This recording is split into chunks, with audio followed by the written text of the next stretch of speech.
Monday, June 16th, and we have a couple of different tropical systems that could impact portions of the United States, Central America, and Mexico as we head into the middle part of next week. One is this large area of disturbed weather over the Yucatan Peninsula that will translate northwestward and bring heavy rains and disturbed weather to the western Gulf of Mexico midweek.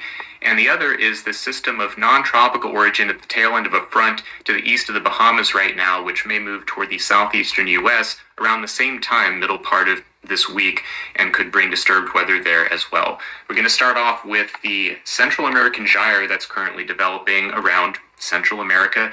These are rather uncommon systems, but they can happen a couple of times a year, and they're very large. This consists of a very large rotating region of moist air coming into the Caribbean and rotating around, and then back down into the eastern Pacific, completing the circuit. And this is currently straddling the landmass of southeastern Mexico and Central America. We have a couple of embedded disturbances within this larger circulating region. One is Invest 90 Echo, which is near the Mexican coastline and the coastline of Guatemala right now.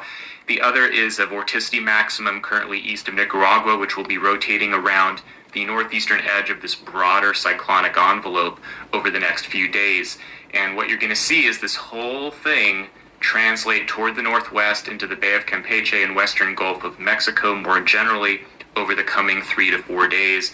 And this is why, this is the mid-level steering flow from the ECNWF model showing the current state of things. We have a big high or ridge over the southeastern U.S. And here's our monsoon gyre or Central American gyre, and there's a little bit of troughing over Texas right now. And this is generally opening up this lane of flow out of the south or southeast into the Gulf of Mexico. All this troughiness kind of helping to draw all this moisture and the circulation itself towards the north. And so we'll see that happen on the European model here. Looking at the moisture plot, this is total precipitable water at the analysis time here as of the making of this video, and the MSLP contours broadly outlining the cyclonic envelope that we saw on satellite imagery. As we go forward in time into Monday and then into Tuesday, you'll see this whole thing propagate into the western Gulf of Mexico. And there will be a couple of key pieces here. One is that the initial vorticity maximum east of Nicaragua is going to swing up on the northern side of this as the rest of it moves into the Bay of Campeche. So as we get towards Monday and Tuesday, we'll end up with kind of a dumbbell structure. Most modeling agrees that this will be rather elongated, and there will be a couple of vorticity maxima, one down by the Yucatan Peninsula, and then another towards the north. This is the one that came up across the Yucatan Peninsula from its current location east of Nicaragua, and this ends up on the northern side of the envelope. What we end up with here on Tuesday is something very broad, very loose. There is no bona fide tropical storm really developing here, and this is a common theme of Central American gyres, is they take a long time to consolidate into something more compact, which is necessary for tropical storm formation.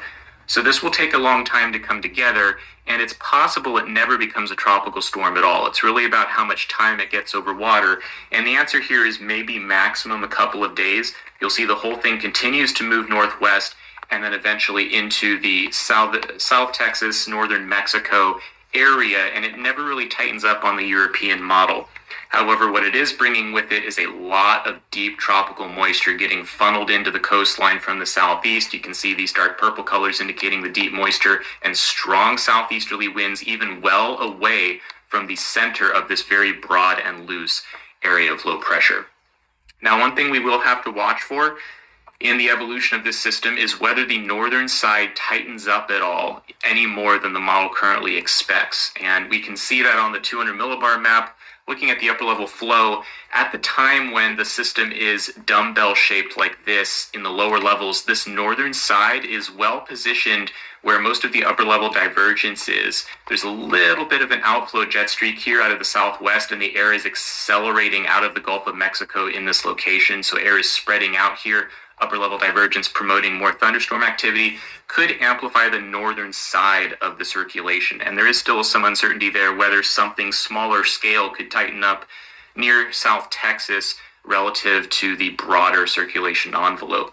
And on the European ensemble, we can see that there is indeed quite some spread on where the center of circulation could end up by Wednesday morning. This is a plot showing the cyclone location in all of the 51 ensemble members from the Euro ensemble.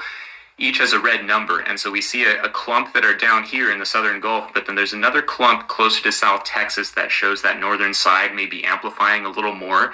And there's a small chance that we have a tropical depression or storm kind of spin up in a little pocket on that northern side just before it rotates inland over the coastline.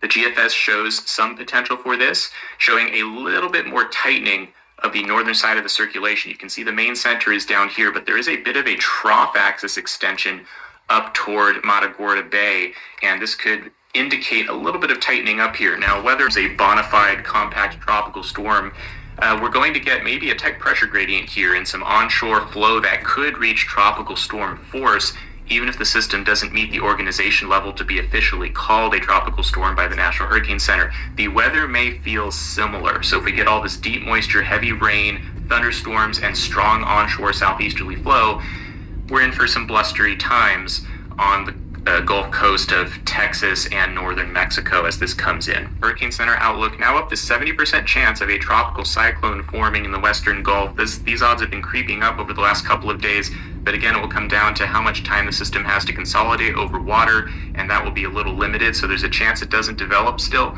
but either way, conditions could be tropical storm-like across a large swath of the western Gulf of Mexico.